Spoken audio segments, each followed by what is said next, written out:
महाभारत काल में अविवाहित कुंती को सूर्यदेव की कृपा से दिव्य कवच कुंडलों से युक्त एक पुत्र जन्मा था, जिसका नाम था कर्ण।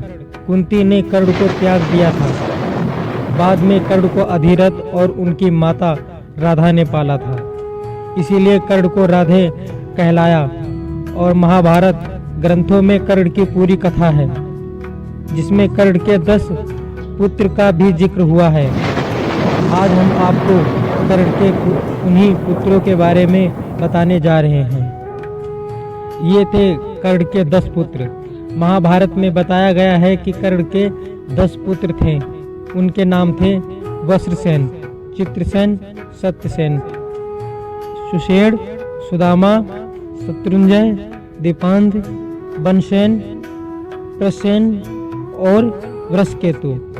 इनमें से वृषकेतु कर्ण का सबसे छोटा पुत्र था। महाभारत युद्ध के बाद वृषकेतु ही कर्ण का एकमात्र पुत्र जीवित ही रहा था।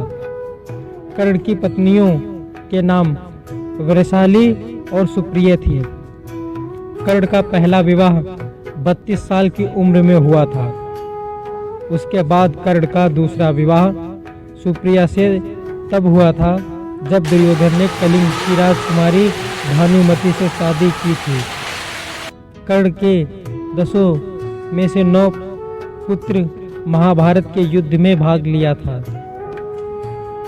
वृषकेतु ने कर्ण से ली ब्रह्म शास्त्र की शिक्षा।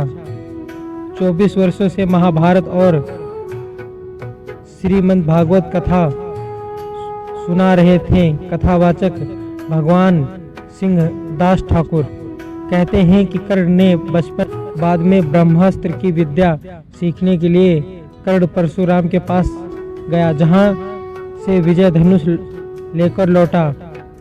कर्ण से ही उसके सबसे छोटे पुत्र वृषकेतु ने ब्रह्मास्त्र चलाना सीखा। अर्जुन ने मारे थे महाभारत में 4 पुत्र, सुदामा, वज्रसेन, शत्रुंजय और दीपांत थे। इनमें से 3 पुत्र चित्रसेन, सुषेण व सत्यसेन नकुल द्वारा मारे गए। बाणसेन का वध भीम और प्रसेन का वध सत्यक द्वारा हुआ था। इस तरह कर्ण के 9 पुत्र महाभारत में ही मारे गए थे।